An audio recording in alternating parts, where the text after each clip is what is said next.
नहीं लूंगा। राइट, एक बड़ी इंटरेस्टिंग स्टोरी इसे सुनिए। हरियाणा के अंदर एक बच्चे का जन्म होता है और उसका जन्म होता है, वो 3 बहनें उसकी पहले से थी, वो चौथा, यानी परिवार में 4 बच्चे हो गए, 3 बहनें और 1 भाई।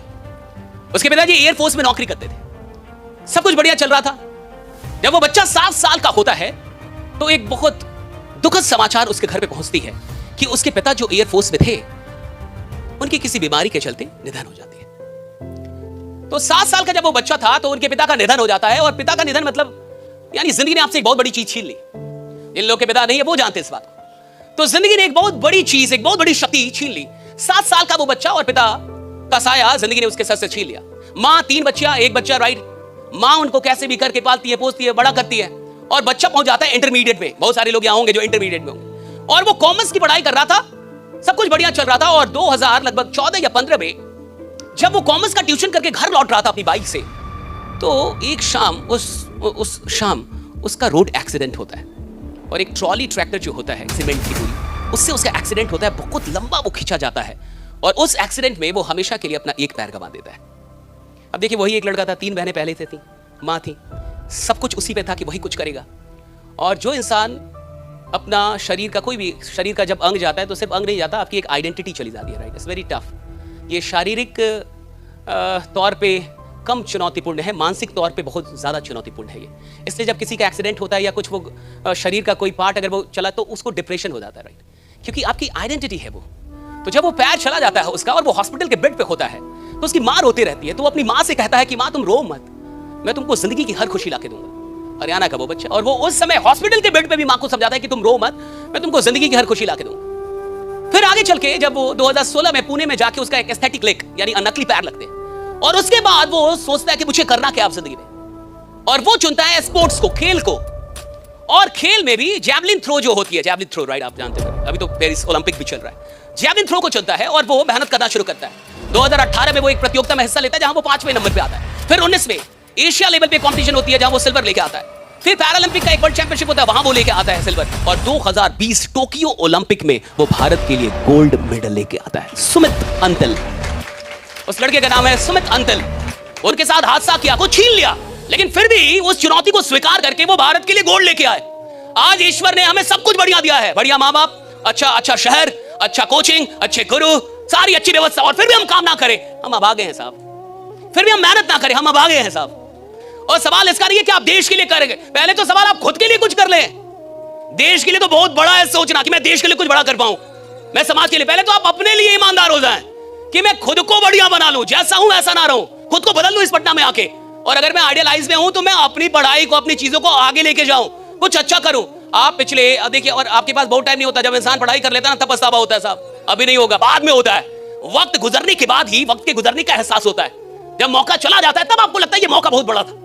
तो जब जिंदगी आपसे मौका छीन लेगी तब आपको लगेगा कि मुझे उस समय पढ़ लेना चाहिए। और किसी का भी पीछा करते रहेंगे ना साहब, वो जिंदगी में नहीं मिलेगा। जब आप जिंदगी में खुद पे मेहनत करेंगे, एक दिन दुनिया आपका पीछा करती है। आप जहां जाते लोग आपसे मिलना चाहते हैं, right. People want to meet you, people want to see you, right. People want to have clicks with you, right. It's all about working on yourself. जब आदमी खुद पे मेहनत करता है ना साहब, तो जो चीजें उसे नहीं भी मिलनी थी वो भी मिलती है, जिसको नहीं भी आना था वो भी आता है। It's all about working on yourself. तो एक बात याद रखिएगा, आज आपके पास पटना में और बहुत बड़ा टाइम भी नहीं होता। मुझे नहीं पता आप कैसे परिवार से इधर आए और क्या आपके पिताजी और माँ की उम्मीदें हैं, लेकिन मुझे इतना पता है कि भारत का, बिहार का जो एक पिता होता है, उसकी उम्र अगर 50-60 साल है या 55 साल उसकी उम्र है, तो वो 12 घंटे काम कर रहा है साहब। आपके पिताजी 12 घंटे मेहनत कर रहे होंगे, 12 घंटे।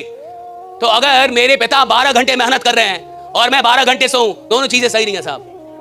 आपके पिताजी 12 घंटे काम कर रहे हैं कि आपको कोई तकलीफ ना हो, आपको कोई कष्ट ना हो, आपको कोई परेशानी ना हो, और वही बच्चा आके यहाँ 12 घंटे सोए, आके यहाँ 14 घंटे सोए, काम ना करे, मेहनत ना करे। आप बेईमानी। और सवाल इसका नहीं है कि मैं टॉपर हुआ कि नहीं, सवाल इसका नहीं है कि मुझे दुनिया में नंबर 1 होना है, सवाल इसका है कि मुझे अपनी जिंदगी का नंबर 1 होना है, कि 2024 में मैं वो इंसान हूं जो कभी नहीं था। राइट, मैं नंबर 1 हूं 2024 में, मैं अपनी जिंदगी का नंबर 1 हूं। अगर मेरी उम्र 20 साल है, 20 साल का नंबर 1 आदमी मैं हूं।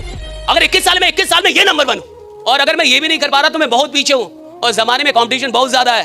अगर आपको कंपीट करना है, आगे आना है, तो आपको कभी ना कभी तो ईमानदार होना होगा साहब। अगर आप ईमानदारी नहीं लेके आ पाए, और यहाँ पे एक तो आइडियलाइज एक ही लाइन है भैया, honesty is the best policy. हर जगह honesty is the best policy, लेकिन ये ऑनेस्टी इतनी महंगी चीज है कि आप सस्ते लोगों से इसको उम्मीद ही नहीं कर सकते। This is so costly, this is so priceless. आप कितने ईमानदार हैं अपने एफर्ट्स में, ये देख लीजिएगा कि आपकी ईमानदारी कितनी है। लास्ट में एक बात बताता हूं, 2007 में एक आदमी ने दुनिया के सामने आके ये कहना शुरू किया, दुनिया की मीडिया को, कि मैं 2008 की ओलंपिक में वर्ल्ड रिकॉर्ड बनाऊंगा और 36 साल पुराना रिकॉर्ड तोड़ दूंगा।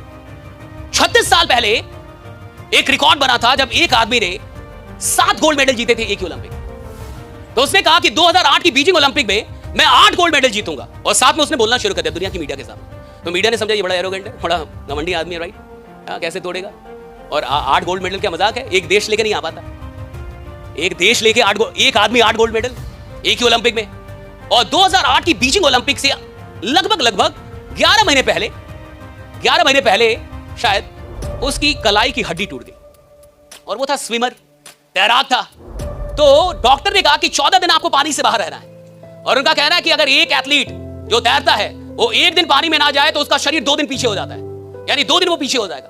तो 14 दिनों तक उसने क्या किया कि स्टेशनरी बाइक आती है, आपने जिम में देखा होगा, जो लोग बैठ के और वो बाइक चलाते हैं, वो 3 घंटे बाइक चलाता था, 3 घंटे कंटिन्यूअसली, 14, ताकि एंड्योरेंस लेवल बना रहे शरीर का। और 14 दिन के बाद वो फिर से पानी में आता है, ओलंपिक होती है, ओलंपिक हुई बीजिंग ओलंपिक, और बीजिंग ओलंपिक में एक आदमी ओलंपिक का 36 साल पुराना रिकॉर्ड तोड़ता है, एक ही ओलंपिक में 8 गोल्ड मेडल जीतता है, और माइकल फेल्प्स का जन्म होता है। दुनिया जानती है माइकल फेल्प्स के बारे में। तो माइकल फेल्प्स से पूछा गया कि आपने ये कैसे कर दिया, how did you make this possible, right. 36 साल से कोई रिकॉर्ड चले, यानी उसमें दम होगा साहब। 36 साल दुनिया में कोई रिकॉर्ड ना टूटे, दम होगा साहब उसमें। और 36 साल के बाद कोई आदमी आके तोड़ दे, और एक साल पहले बोल के कि मैं तोड़ूंगा, एक साल पहले बोल के कि मैं 8 गोल्ड मेडल, अरे भैया बहुत बड़ी बात है। इधर तो आदमी जल्दी बोल नहीं पाता कि मैं एग्जाम निकाल दूंगा, कहता देखेंगे, बोल नहीं पाता मैं अंग्रेजी बोल लूंगा, सोचेंगे।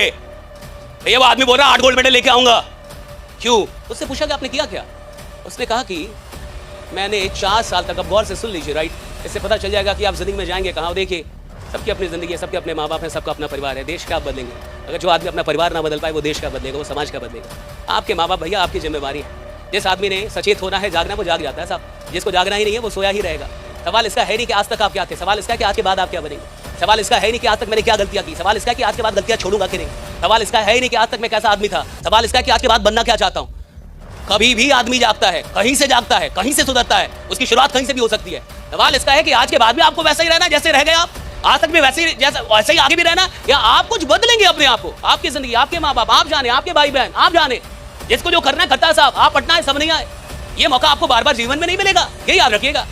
अब एक बात समझिए, उससे पूछा गया, उसने कहा कि 4 साल, गौर से सुन लीजिए, कान खोल के दिमाग खोलिए, कहा कि 4 साल तक बिना एक दिन छुट्टी लिए, जब अमेरिका में 25 दिसंबर को पूरा अमेरिका छुट्टी मनाता था, उस दिन भी, यानी क्रिसमस के दिन भी, उस 25 दिसंबर को भी मैं अकेला प्रैक्टिस करता था, 10 से 12 घंटे पानी में रहता था और तैरता था।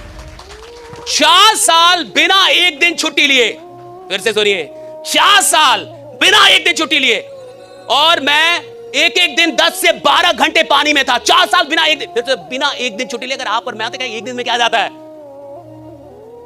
अरे मैं 364 दिन काम कर रहा हूं, एक दिन ना भी करूं तो क्या जाता है, हम तो यही सोचेंगे ना। वो कह रहा है कि क्रिसमस के दिन अमेरिका छुट्टी मनाता था, मैं पानी में रहता था, मैं प्रैक्टिस करता था। 4 साल बिना एक दिन छुट्टी लिए। आपको बात समझ में आ रही? 4 साल बिना एक दिन छुट्टी लिए। गरीब आदमी वो होता है जिसको छुट्टी बहुत चाहिए, जिसको बहुत छुट्टी चाहिए ना, गरीब आदमी होता है। असफल आदमी को छुट्टी चाहिए, असफल आदमी को आराम चाहिए, गरीब आदमी को आराम चाहिए। गरीब आदमी सिर्फ छुट्टी मांगेगा, और उसके लिए वो बॉस भगवान होता है जो छुट्टी दे दे। जिस आदमी को रिकॉर्ड बनाने हो, जिस आदमी को लीजेंड बनना होता है ना साहब, उसको छुट्टी से नफरत होती है, राइट, उसको आराम से नफरत होती है, उसको काम चाहिए साहब, उसको वो प्रैक्टिस। और याद रखिएगा, चैंपियन खेल में नहीं बनते, चैंपियन मैदान में नहीं बनते, चैंपियन मैदान में उतरने से पहले बन जाते हैं। चैंपियन मैदान में पैदा होता है नहीं साहब, चैंपियन अभ्यास में पैदा हो जाता है। 2008 में जब माइकल फेल्प्स ने बीजिंग ओलंपिक में 8 गोल्ड मेडल जीता, उससे पहले बोल दिया था, वो 7 में बोल रहा था मैं जीतूंगा। 8 में तो दुनिया ने देखा, 7 में तो वो जानता था कि मैं बन रहा हूं। दुनिया ने 8 में देखा। मैदान में चैंपियन पैदा नहीं होते, चैंपियन खेल शुरू होने से पहले पैदा हो जाता है कि मैं चैंपियन हूं। खेल शुरू होने से पहले वो जानता है मैं खेल बदल दूंगा, वो जानता है मैं खेल में आऊंगा सब कुछ बदल दूंगा। उसको पता होता है साहब, एग्जामिनेशन में बैठ के एग्जाम नहीं निकलता, जिसका एग्जाम निकलना होता है वो पहले जानता है कि मैं एग्जाम निकालूंगा। जिसको जिंदगी में आगे जाना होता है ना, वो अभ्यास में बता देगा कि मैं कहां जाऊंगा, राइट। और 2007 में माइकल फेल्प्स ये बात क्यों बोल पाया? क्योंकि वो 4 साल में एक दिन छुट्टी नहीं लिया था। उसको पता था कि मैंने मेहनत की है। और याद रखिएगा कि अगर आप किसी को उपलब्धियों में हराना चाहते हैं, तो सबसे पहले उसे मेहनत में हराइए, राइट? जब आप किसी को मेहनत में हरा सकेंगे तब आप उसको उपलब्धियों में भी हरा सकेंगे। जो लीजेंड होते हैं ना साहब, वो पहले मेहनत में हराते हैं। माइकल फेल्प्स ने पता किया था कि वो जो आदमी था जिसने 7 मेडल लिए थे, 7 गोल्ड, उसने क्या किया था? तो माइकल फेल्प्स को पता चला कि वो 7 से 8 घंटे तैरता था रोज। तो माइकल फेल्प्स ने कितना तैरा? 10 से 12 और 4 साल लगातार। इसलिए वो श्योर था मैं तोड़ दूंगा। मेहनत कर ली ना उसने साहब। जिसने मेहनत कर लिया ना साहब, उसके अंदर विश्वास आता है, और विश्वास मेहनत से पैदा होता है। और जब एक बार विश्वास आ जाए तो आप दुनिया में कुछ भी हासिल कर सकते हैं, right? You can achieve anything.